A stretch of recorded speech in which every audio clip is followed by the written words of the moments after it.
एक गांव में चंचल नाम की लालची महिला अपने पति रंगीला के साथ रहती थी। एक दिन चंचल अपने पति रंगीला से बोली, अजी सुनते हो, बहुत दिन हो गए, कोई तगड़ा मुर्गा हमारे जाल में अभी तक नहीं फंसा। तुम बिल्कुल सही कह रही हो। पहले तो रोज एक नया मुर्गा फंस जाता था, अब पता नहीं क्यों जाल में नहीं फंसता कोई। चंचल, सारे गांव के लोग हमारे बारे में जान गए हैं, इसीलिए वो हमसे जो है होशियार हो गए। लेकिन शायद वो नहीं जानते कि मुझे भी चंचल कहते हैं। ऐसा कोई सगा नहीं जिसे मैंने ठगा नहीं। तुम कहना क्या चाहती हो?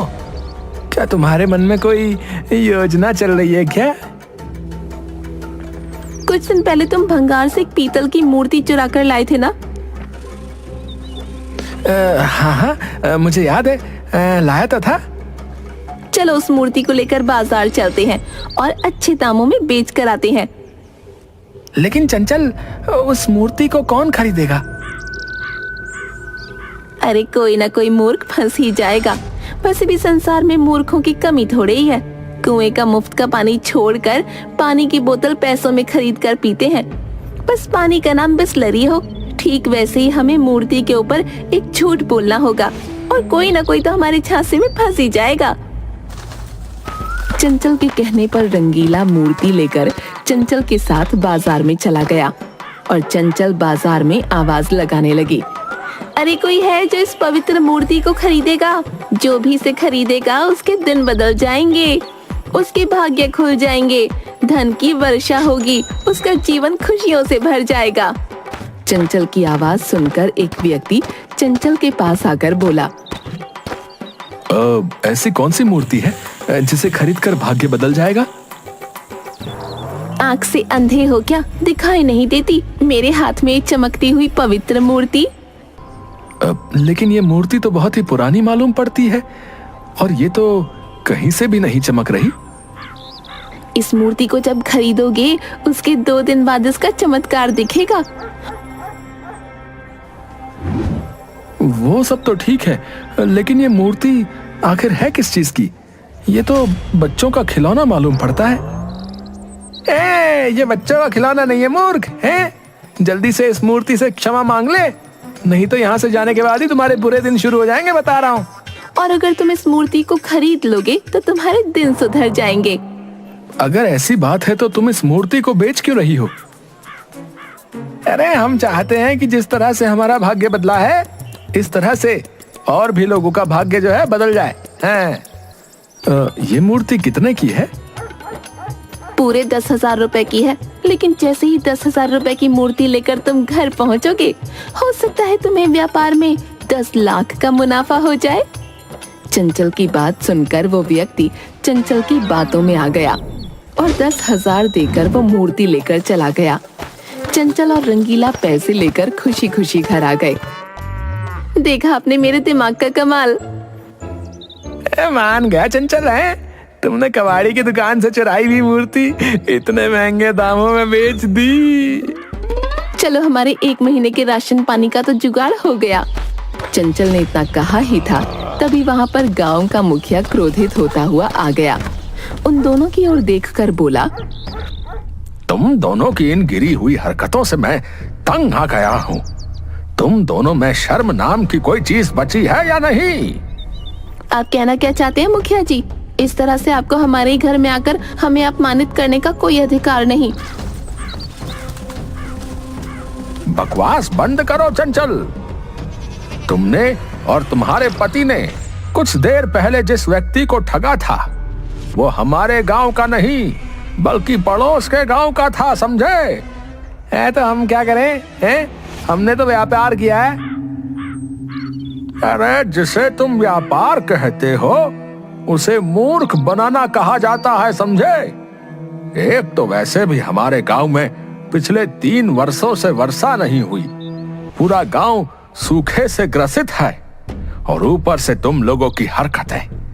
अगर ऐसे ही हाल रहा तो पड़ोस के गांव वाले हमारे गांव के लोगों की मदद करना भी छोड़ देंगे। आप हमसे क्या चाहते हैं? सीधी तरह से तुम दोनों ये गांव छोड़कर अभी और इसी वक्त यहाँ से चले जाओ। हाँ, वरना मजबूरन मुझे तुम दोनों को धक्के देकर इस गांव से निकालना पड़ेगा। इतना कहकर मुखिया क्रोधित होकर वहाँ से चला गया। उसके जाते ही रंगीला अपनी पत्नी से बोला, आखिर ये मुखिया अपने आप को समझता क्या है? देखता हूँ कौन आता है हमें हमारे घर से निकालने के लिए। ऐसा मत कहिए, अभी यहाँ से जाने में ही भलाई है। कुछ दिनों बाद जब गांव वालों का गुस्सा ठंडा हो जाएगा तब यहाँ आ जाएंगे। शायद तुम सही कहती हो। वैसे भी हम दोनों को जंगल की सैर किए हुए काफी समय हो चुका है। चलो जंगल में जाकर थोड़ी सी हरियाली का आनंद भी उठाते हैं। रंगीला और चंचल अपने घर से निकलकर जंगल की ओर चले गए। चलते चलते मेरे तो पैर जवाब दे गए हैं। चलो उस पेड़ के नीचे थोड़ा आराम कर लेते हैं। चंचल और रंगीला उस पेड़ के नीचे बैठकर आराम करने लगे। तभी चंचल की नजर सामने वाले पेड़ के नीचे लेटे हुए एक साधु पर पड़ी।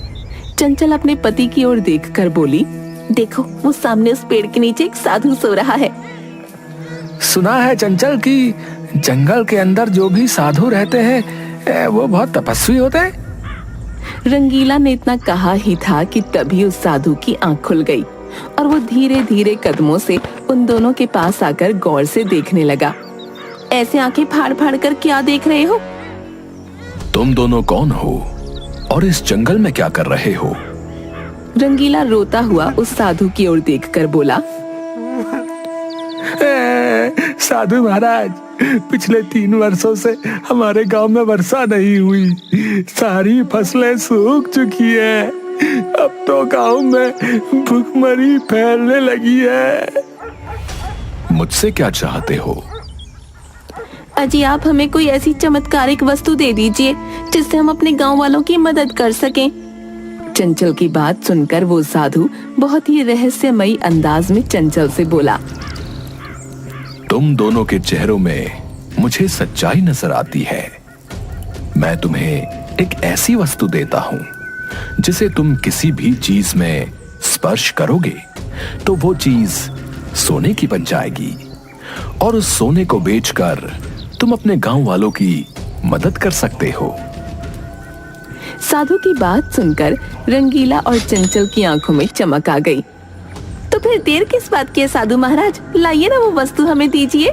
साधु जमीन पर पड़ी हुई मिट्टी उठाकर उसमें कुछ मंत्र पढ़ने लगा और वो मिट्टी चंचल को पकड़ाते हुए बोला, इसे एक झोली में रख लो। इस मिट्टी के कण को तुम किसी भी वस्तु में स्पर्श करोगी, वो वस्तु सोने की बन जाएगी। इतना बोलकर वो साधु वहाँ से चला गया। साधु के जाते ही रंगीला चंचल से बोला, मुझे कोई पाखंडी साधु लगता था, जाते जाते हमें मिट्टी पकड़ा गया। ये तो हमें इस मिट्टी का इस्तेमाल करने के बाद ही पता लगेगा। थोड़ी सी मिट्टी उस पेड़ की डाल के ऊपर स्पर्श करके देखो। रंगीला ने जैसे ही मिट्टी के कण पेड़ की डाल पर स्पर्श किए तो पेड़ की डाल सोने की बन गई। हम तो मालामाल हो गए आरती। अब तो हमें लोगों को ठगने की और मूर्ख बनाने की कोई आवश्यकता नहीं। हाँ, अब हम किसी भी वस्तु को सोने में परिवर्तित कर सकते हैं। तुम तो बिल्कुल मूर्ख के मूर्ख रहोगे। हमारे हाथ कितनी असाधारण वस्तु लगी है, तुम्हें इसका अंदाजा भी नहीं है। मतलब अब वक्त आ गया है गांव वालों से अपने अपमान का बदला लेने का। चलो मेरे साथ अपने गांव चलें। चंचल और रंगीला अपने गांव आ गए। चंचल सारे गांव वालों को एकत्रित करके उनकी ओर देखकर बोली, गांव वालों, पिछले 3 वर्षों से हमारे गांव में भयंकर सूखा पड़ा है। फसलें सूख चुकी हैं।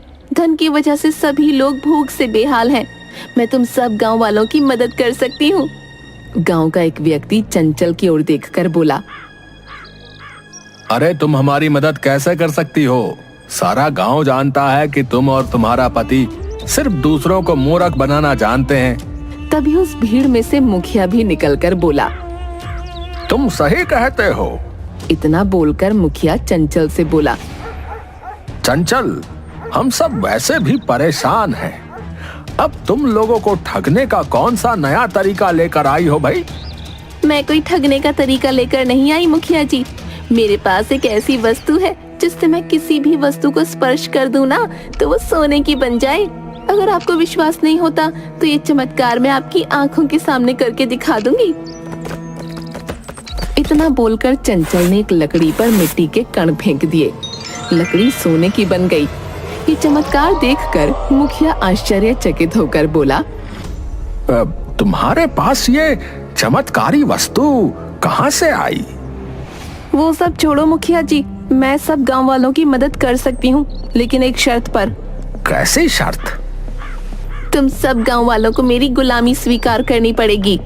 मुखिया के बोलने से पहले ही एक व्यक्ति चंचल की ओर देखकर बोला, हमें तुम्हारी शर्त मंजूर है।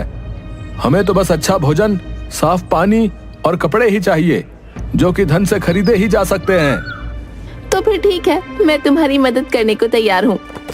इतना बोलकर चंचल ने मिट्टी के कण एक दूसरी लकड़ी के ऊपर फेंक दिए, मगर जैसे ही उसने उस लकड़ी के ऊपर मिट्टी के कण फेंके, अचानक एक तेज धमाका हुआ और देखते ही देखते पूरा गांव सोने में परिवर्तित हो गया। यहाँ तक कि गांव की धरती भी सोने में परिवर्तित हो गई। रंगीला घबराते हुए बोला, चंचल, ये कैसे हो गया? पता नहीं ये कैसे हो गया। पूरे गांव को सोने में परिवर्तित होते देखकर सभी गांव वाले खुशी से अपने घर की ओर भागने लगे, जो कि सोने में परिवर्तित हो चुके थे। मगर उन सब ने देखा कि भोजन और पानी भी सोने का बन चुका था। एक गांव वाला खुशी से चीखता हुआ बोला, अरे कोई बात नहीं, मैं अपने गांव का ढेर सारा सोना बाहर ले जाऊंगा और दूसरे गांव में जाकर अपना जीवन काटूंगा। हाँ। इतना बोलकर उस गांव वाले ने ढेर सारा सोना एकत्रित कर लिया, मगर जैसे ही उसने गांव की सीमा के बाहर प्रवेश किया, वो सोना मिट्टी का बन गया। अरे ये कैसे हो गया? ये तो सोने से मिट्टी बन गया। इसका मतलब हम अपने गांव के सोने को गांव की सीमा से बाहर नहीं ले जा सकते। और अब तो मुझे बहुत तेजी से प्यास लग रही है। तभी उसे दूर से एक दूसरा व्यक्ति नजर आया, जिसके हाथ में एक पानी की बोतल थी। गांव वाला दौड़ते हुए उसकी ओर पहुंचा और बोला, मुझे पानी पिला दो, मुझे बहुत तेजी से प्यास लगी है। उसने व्यक्ति से जैसे ही पानी उस गांव वाले को पिलाया, वो पानी सोने का बन गया। ये क्या? ये तो पानी भी सोने का बन गया। अरे वाह, तुम तो कोई चमत्कारी मनुष्य लगते हो भैया। हैं? बोतल के अंदर सारा पानी सोने का बन गया। अरे अब मैं इसे बाजार में बेचकर बहुत सारा धन एकत्रित कर लूंगा। मगर अचानक वो सोना मिट्टी बन गया। लगता है तुम शापित हो। इतना बोलकर वो वहां से चला गया। इस घटना के बाद गांव में भूखमरी फैल गई। कोई भी व्यक्ति अगर सोना बाहर ले जाता तो वो मिट्टी का बन जाता, और अगर बाहर का कोई व्यक्ति भोजन उस गांव में लेकर आता तो वो सोने का बन जाता। अपने गांव की दुर्दशा देखकर मुखिया रोते हुए चंचल से बोला, ये सब तुम लोगों के लालच का फल है। तुम्हारे लालच के कर्मों की सजा मेरा पूरा गांव भुगत रहा है। तुम्हें सोने का बहुत लालच था ना? अब देखते रहो सोना, और अपनी आंखों से अपने ही गांव वासियों को मरते हुए भी देखना। इतना बोलकर मुखिया वहां से चला गया। चंचल और रंगीला का दिल गांव वालों की दुर्दशा देखकर पिघल गया। चंचल, सच में हमने बहुत बुरा किया। तुम सही कह रहे हो। मुझे बिल्कुल भी अंदाजा नहीं था कि हमें इसके इतने बुरे परिणाम भुगतने पड़ेंगे। साधु ने हमारे साथ धोखा किया है। हमें उस साधु को तलाशना चाहिए। रंगीला और चंचल उस साधु को ढूंढते हुए जंगल की ओर निकल गए, और आखिरकार उन्हें वो साधु दिख गया। साधु मुस्कुराता हुआ बोला, क्या हुआ? तुम दोनों के चेहरे क्यों लटके हुए हैं? तुम्हें तो खुश होना चाहिए कि तुम्हारा पूरा गांव सोने का बन गया, सिवाय वहां के इंसानों को छोड़कर। ये गलत बात है। हमने ऐसा बिल्कुल नहीं कहा था। तुमने हमारे साथ धोखा किया है। मैंने कोई धोखा नहीं किया, बल्कि तुमने स्वयं अपने साथ धोखा किया है। लालच इंसान को अंधा कर देता है, और मैंने तुम दोनों के चेहरे पर लालच की चमक देख ली थी। तुम्हारे लालच ने ही तुम्हारे गांव की ऐसी दुर्दशा की है। हमारे गांव को पहले जैसा ही कर दो साधु महाराज। नामुमकिन। बड़ी मुश्किल से मुझे अपने अपमान का बदला लेने का मौका मिला है। बदला? कैसा बदला? वर्षों पहले तुम्हारे गांव वालों ने मुझे अपमानित करके गांव से बाहर निकाल दिया था। आखिर मेरी गलती क्या थी? मैं सिर्फ जादू टोना करता था। जादू टोने में कभी कभी इंसानों की बलि भी ले लिया करता था। तब से ही मैं इस जंगल में भटक रहा हूं। जब मैंने तुम दोनों को देखा तो मैं समझ गया कि मेरे पास एक मौका है बदला लेने का, क्योंकि मैं उस गांव की सीमा में प्रवेश नहीं कर सकता था। एक बहुत पहुंचे हुए साधु ने अपने मंत्रों की शक्ति से वहां पर एक रोक लगा रखी थी। मैं तुम्हें छोड़ूंगा नहीं कपटी साधु।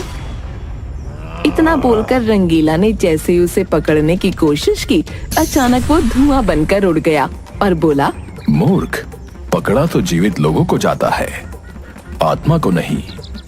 मेरी आत्मा बदला लेने के लिए वर्षों से भटक रही थी, मगर जैसे ही तुम्हारी नजर मुझ पर पड़ी, मैं समझ गया कि तुम उसी गांव के वासी हो, मगर बहुत कठोर और लालची किस्म के।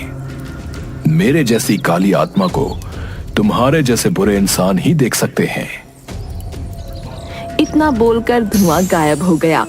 चंचल और रंगीला आंखों में आंसू लिए वहां से वापस आ ही रहे थे कि तभी उनकी नजर एक समोसे की दुकान पर पड़ी। हमें अपने गांव वालों के लिए समोसे खरीद लेने चाहिए, वो बेचारे बहुत दिन से भूखे हैं। क्या फायदा आरती, ये समोसे जैसे ही हमारे गांव की सीमा में जाएंगे फिर से सोने के बन जाएंगे। चंचल रोती हुई बोली, हमें कोशिश करके देखनी चाहिए, मुझसे अपने गांव वालों की भूख नहीं देखी जाती। चंचल ने उस समोसे वाले से सारे समोसे खरीद लिए और रंगीला बहुत भारी पानी की टंकी अपने सर पर उठा गांव की सीमा के अंदर चला गया। मगर उनकी वस्तुएं सही सलामत थीं। गर्मा गर्म समोसे और पानी को देखकर पूरा गांव टूट पड़ा। ये कैसे संभव हुआ चंचल? हम जो भी खाने और पीने को लाए वो सोने का क्यों नहीं बना? मुझे समझ आ गया है, ईश्वर ने हमें एक मौका दिया है। हमें गांव वालों की अब जी जान से सेवा करनी चाहिए। उस दिन के बाद चंचल और रंगीला रोज खाने और पीने की वस्तुएं खरीदकर गांव लाने लगे। ये सब देखकर मुखिया खुश होते हुए चंचल और रंगीला से बोला, मुझे खुशी है कि तुम दोनों के अंदर का लालच खत्म हो चुका है। तुम्हारा दिल भी दूसरों की भूख देखकर तड़पने लगा है। मुझे विश्वास है कि एक ना एक दिन सब कुछ सही हो जाएगा। मुखिया ने इतना कहा ही था कि तभी एक साधु वहां आ गया। कौन है आप? आपके चेहरे पर तो तेज झलक रहा है। मुझे खुशी है कि तुम दोनों के अंदर इंसानियत जाग उठी। अगर तुम्हारे अंदर इंसानियत नहीं जागती तो तुम्हारा ये गांव ऐसे ही सोने का बना रहता और सब लोग भूख से तड़प तड़प कर मर जाते। साधु ने इतना कहा कि तभी वो सोने का गांव अचानक से सामान्य हो गया और आसमान में काले काले बादल घेर आए और वर्षा होने लगी। चमत्कार हो गया साधु बाबा, आपके कदम हमारे गांव में क्या पड़े, हमारे ऊपर लगा श्राप खत्म हो गया। नहीं, सब कुछ तुम्हारी वजह से हुआ है आरती। मुझे सब पता है कि किस तरह से उस कपटी साधु की आत्मा ने तुम लोगों को धोखा देकर तुमसे ऐसा पाप करवाया। उसकी आत्मा अब नर्क में जा चुकी है और उसकी आत्मा को नर्क में भेजने वाले भी तुम ही हो, क्योंकि तुमने अपने दिल में लालच को खत्म कर दिया और सच्ची श्रद्धा से गांव वालों की सेवा करने लगे। लेकिन साधु बाबा, आखिर उस साधु की आत्मा से हमारे गांव की क्या दुश्मनी थी? ये बरसों पुरानी बात है मुखिया। जब वो साधु यहाँ पर काली विद्या और तंत्र मंत्र किया करता था और मासूम और निर्दोष लोगों की बलि ले लिया करता था, गांव वालों ने उसे धक्के देकर बाहर निकाल दिया। उस समय मैंने ही इस गांव की सीमा पर अपने मंत्रों की शक्ति से एक अदृश्य रेखा खींच दी। साधु बदला लेने की ललक में तड़प तड़प कर मर गया। जब रंगीला और चंचल की नजर उसकी आत्मा पर पड़ी तो बरसों पुरानी उसका बदला लेने की ललक जाग उठी। पर अब सब कुछ सही हो चुका है। इतना बोलकर साधु वहां से चला गया। उस दिन के बाद गांव में वर्षा होने लगी और देखते ही देखते पूरा गांव हरियाली से भर गया।